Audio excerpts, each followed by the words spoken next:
அன்பின் பிதாவே, இந்த காலை வேளைக்காக உமக்கு நன்றி செலுத்துகிறோம். எங்களை பலப்படுத்துகிற கிறிஸ்துவே மை ஸ்தோத்தரிக்கிறோம்.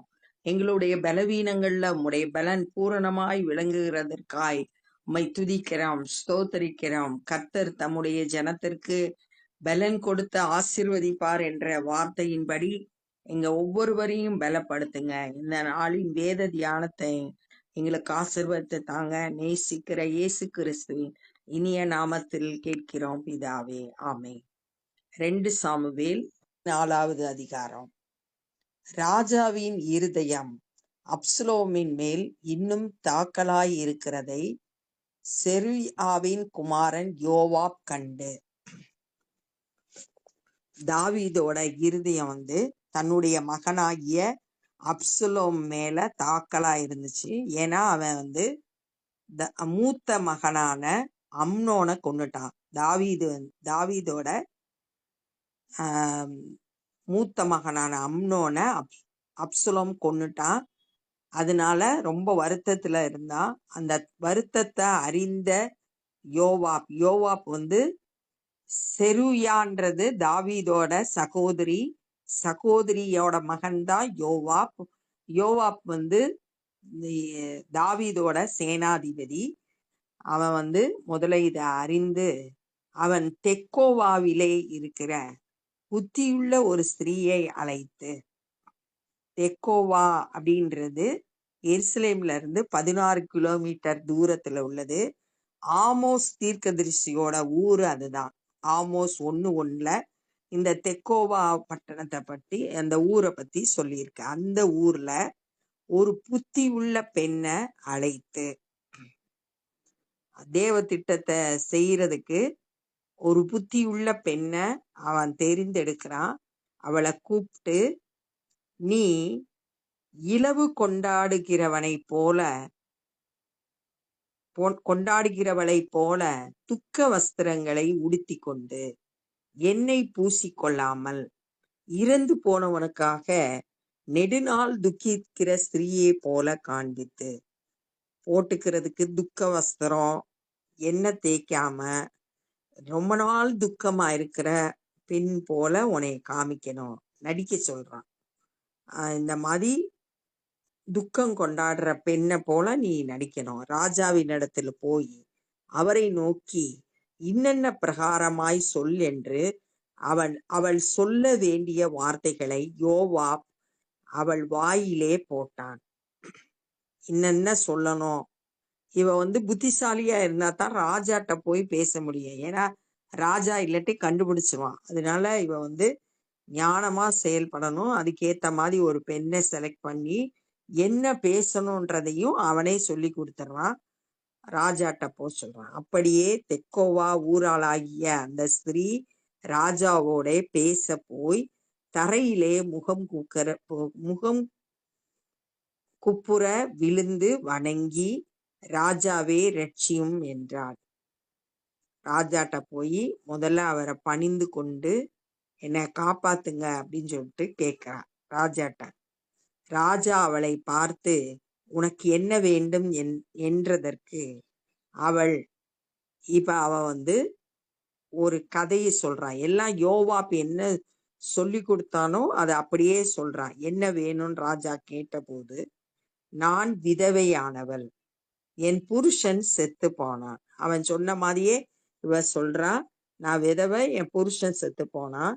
உமது அடியாளுக்கு 2 குமாரர் இருந்தார்கள்.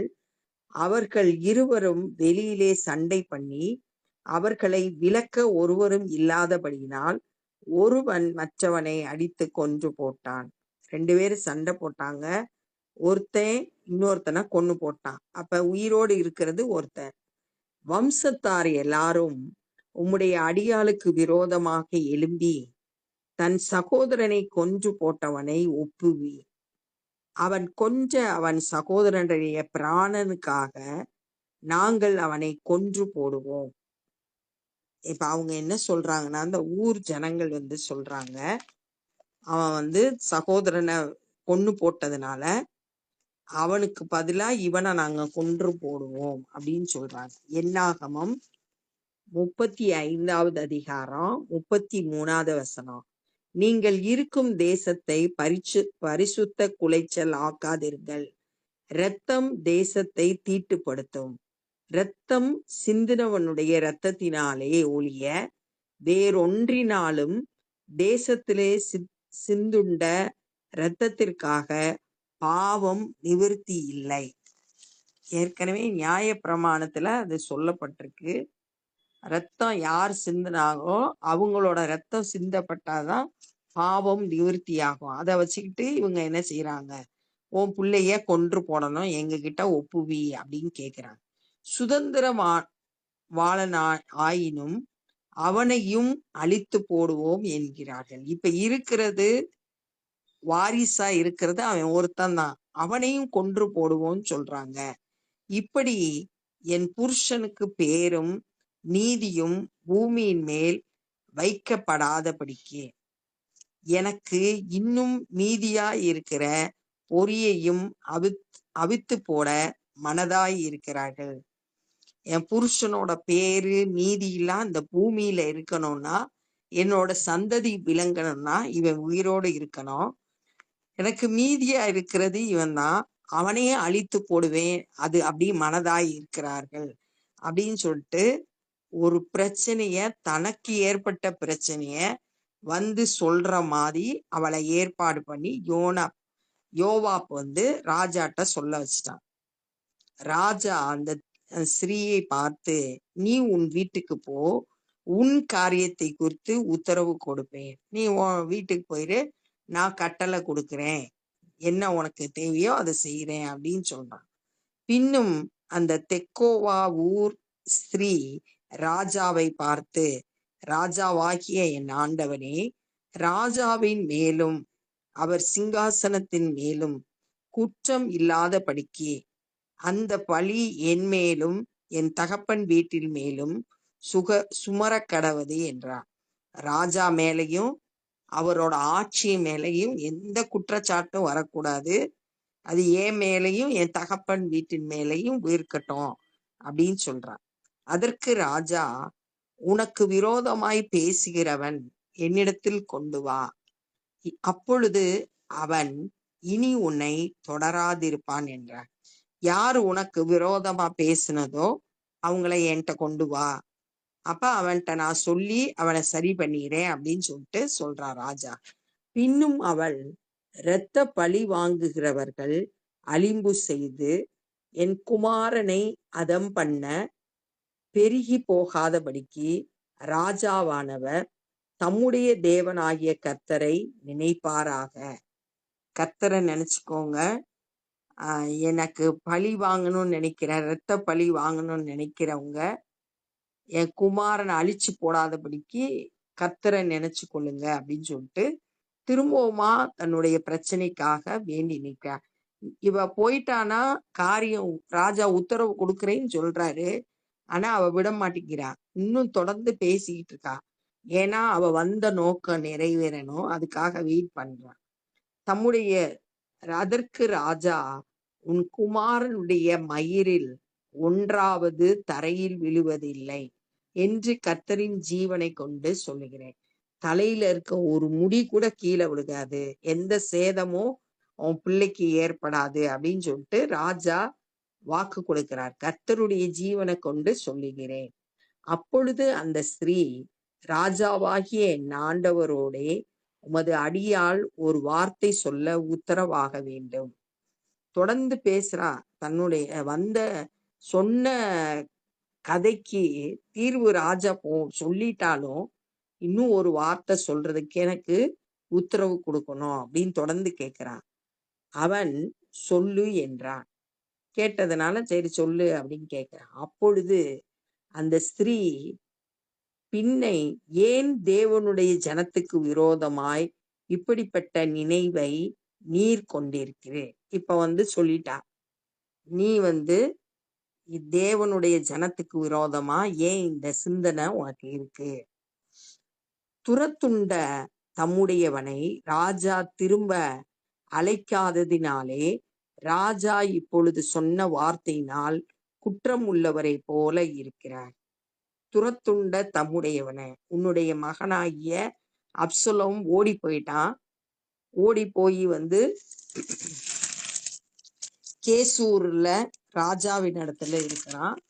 அததான் இங்க கேசூர்ல இருக்கிற அவனை ஏன் இன்னும் கூட்டிட்டு வரல, திரும்பி அழைத்து வராதனாலே ராஜா இப்பொழுது சொன்ன வார்த்தையினால் குற்றம் உள்ளவரை போல இரு. நீங்க சொன்ன வார்த்தையின்படியே அவன் நீ சொன்ன இப்ப குற்றம் உள்ளவனாய் இருக்கிற. அம்னோன் செத்து போயிட்டான், இப்ப இருக்கிறது அப்சலோம். அவனை ஏன் நீ திருப்பி கூட்டிட்டு வரல அப்படின்னு சொல்லிட்டு ராஜா கிட்ட கேட்கிறான். நாம் மரிப்பது நிச்சயம், திரும்ப சேர்க்க கூடாதபடிக்கு தரையிலே சுவருகிற தண்ணீரை போல இருக்கிறோம். எல்லாரும் மரிப்பது ரொம்ப நிச்சயம். தண்ணிய ஊத்திட்டோம்னா திரும்ப அதை சேர்க்க முடியாது. தரையில தண்ணிய ஊத்திட்டோம்னா அதை மறுபடியும் சேர்க்க முடியாது. அது மாதிரி மரித்து போனோம்னா திரும்ப இந்த உலகத்துக்கு செயல்பட முடியாது. துரத்துண்ட தேவன் ஜீவனை எடுத்துக்கொள்ளாமல் துரத்துண்டவன் முற்றிலும் தம்மை விட்டு விலக்கப்படாதிருக்கும் நினைவுகளை நினைக்கிறார். இங்க ஒரு அருமையான சத்தியம் சொல்லப்பட்டிருக்கு.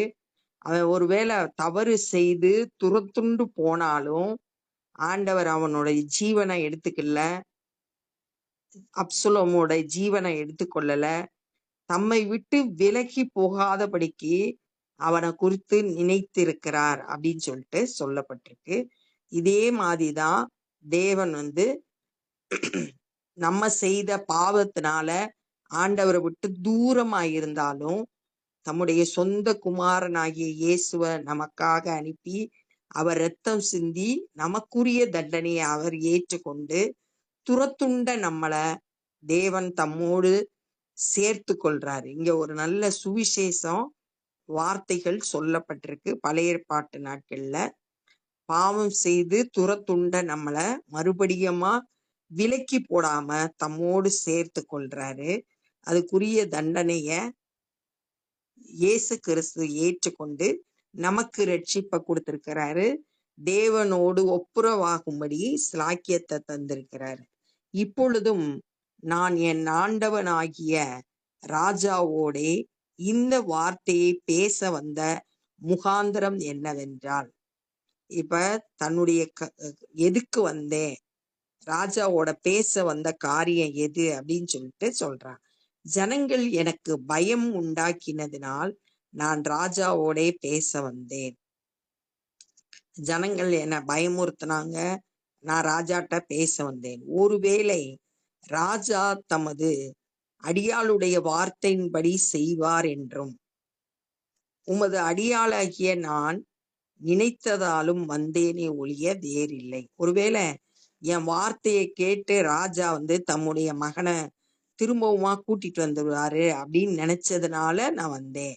என்னையும் என் குமாரனையும் ஏகமாய் தேவனுடைய சுதந்திரத்திற்கு புறம்பாக்கி அழிக்க நினைக்கிற மனுஷனுடைய கைக்கு தமது அடியாளை நீங்களாக்கி விடும்படி படிக்கு ராஜா கேட்பார். என்னையும் என் குமாரனையும் ஏகமாய் தேவனுடைய சுதந்திரத்திற்கு புறம்பாக்கி, தேவனுடைய சுதந்திரத்தை விட்டு புறம்பாக்கி அழிக்கிற நினைக்கிற மனுஷனுடைய கைக்கு தமது அடியாளை நீங்களாக்கி தப்புவிப்பார்ன்றதுக்காக ராஜாட்ட கேட்க வந்தேன். ராஜாவாகிய என் ஆண்டவனுடைய வார்த்தை எனக்கு ஆறுதலாய் இருக்கும் என்று மது அடியாளாகிய நான் எண்ணினேன். ஆண்டவர் ராஜாவோட வார்த்தை எனக்கு ஆறுதலா இருக்கும்னு நினைச்சு நான் வந்தேன் அப்படின்னு சொல்றார். நன்மையையும் தீமையையும் கேட்கும்படி ராஜாவாகிய என் ஆண்டவன் தேவனுடைய தூதனை போல இருக்கிறார். நான் நன்மை சொன்னாலும் கேட்பாரு, தீமை சொன்னாலும் கேட்பாரு. எப்படி ஒரு தேவ தூதனை போல நான் சொல்றதெல்லாம் கேட்கிறாரு. இதற்காக உம்முடைய தேவனாகிய கர்த்தர் உம்மோடைய கூட இருக்கிறார். இதற்காக ஜனங்களை ஆறுதல் படுத்தும்படியா, நாங்க சொல்றத கேட்கும்படியா கர்த்தர் உம்மோடு கூட இருக்கிறார் அப்படின்னு சொல்லிட்டு அவ பேசி முடிக்கிறா. தான் வந்த காரியத்தெல்லாம் சொல்லி முடிக்கிறா. இந்த நாள்ல நம்ம என்ன கற்றுக்கொண்டோம்னா, இந்த அப்சலோம் இன்னும் ஒளிஞ்சுக்கிட்டு தான் இருந்தான். தாவீதோட இருதயம் அப்சலோமு குறிச்சு ரொம்ப வருத்தமா இருந்துச்சு. திரும்ப கூப்பிடல. 3 வருஷம் ஆயிடுச்சு. யோவாப் அதனால ஒரு புத்தியுள்ள பெண்ணை கூட்டிட்டு வந்து அவளுக்கு துக்க வஸ்திரம் அணிந்து கொள்ள சொல்லி, ரொம்ப நாள் துக்கமா இருக்கிற பெண்ணை போல காட்டி அவ ராஜாட்ட பேசுறா. ராஜா வந்து தாவீது கிட்ட முகங்குப்புற விழுந்து என்னை ரட்சியும்னு சொல்றா. ராஜா என்ன வேணும் கேட்கும்போது, எனக்கு நான் விதவை, எனக்கு 2 பிள்ளைக இருக்காங்க, அவங்க 2 பேரும் சண்டை போட்டு ஒருத்தன் இன்னொருத்தரை கொன்னு போட்டான், இப்ப இருக்கிறது ஒருத்தன்தான். ஆனா இந்த வம்சத்தார் என்ன சொல்றாங்கன்னா, அவனையும் கொடுத்துரு, அவன் சகோதரனை கொலை செய்ததுனால அவனோட ரத்தத்தை நாங்க வாங்கணும், அவனும் அழித்து போகணும்னு சொல்றான். அப்ப எனக்கு 2 பிள்ளைகளும் இல்லாம போயிடுவாங்க, என் புருஷனோட பேரு பூமியில இருக்காது, அந்த மீதி இருக்கிற ஒருத்தனையும் கொன்னு போட நினைக்கிறாங்கன்னு சொன்ன உடனே ராஜா அந்த பெண்ணை பார்த்து சொல்றாரு, நீ வீட்டுக்கு போ, உன் காரியத்தை குறிச்சு நான் உத்தரவு கொடுக்குறேன் அப்படின்னு சொல்லிட்டு சொல்றாரு. ஆனா அந்த பெண்ணு உடனே போல திரும்பவும் பேசுறா. ராஜா குற்றமற்றவரா இருக்கணும், அவருடைய ஆட்சி குற்றம் இல்லாம இருக்கணும், அந்த பழியெல்லாம் என் மேலையும் என் குடும்பத்தின் மேலையும் விழட்டும் அப்படின்னு சொல்றா. உடனே அப்ப உனக்கு விரோதமா பேசுறவனை என்கிட்ட கூட்டிட்டு வா நான் அப்படின்னு சொல்லும்போது அவ சொல்றா ஆஹ் என் பிள்ளைய அழிக்க தேடுறவங்க பெருகாதபடிக்கு கர்த்தர் ஆஹ் ராஜா கர்த்தரை நினைப்பாராக அப்படின்னு சொல்லிட்டு சொன்ன உடனே, உன் பிள்ளையோட தலையில இருக்க ஒரு முடி கூட கீழே விலகாது அப்படின்னு சொன்ன பிறகு, நான் இன்னொரு வார்த்தை சொல்றேன் அப்படின்னு உத்தரவு கேட்கிறா. ராஜா உத்தரவு கொடுத்த உடனே, இன்னும் ஏன் உங்க மகனை இன்னும் கூட்டிட்டு வரல, துரத்துண்ட உம்முடைய மகனை ஏன் கூட்டிட்டு வரல, நம்ம மரிப்பது நிச்சயம், அதனால கிடைக்கிற இந்த சந்தர்ப்பத்துல உன் மகனை கூட்டிட்டு வந்துரு அப்படின்னு சொல்லிட்டு தேவன் துரத்துண்டவர்களை முற்றிலும் விலக்கி போடுறது இல்ல, அவங்கள நிலைத்திருக்கிறார், தம் மண்டையில திரும்பவுமா மறுபடியும் சேர்த்து கொள்றாரு. அப்படிப்பட்ட தேவன் இருக்கிறதுனால நீயும் உன்னுடைய பிள்ளைய கூட்டிட்டு வா அப்படின்னு சொல்லிட்டு அவ ராஜா கிட்ட பேசுறா.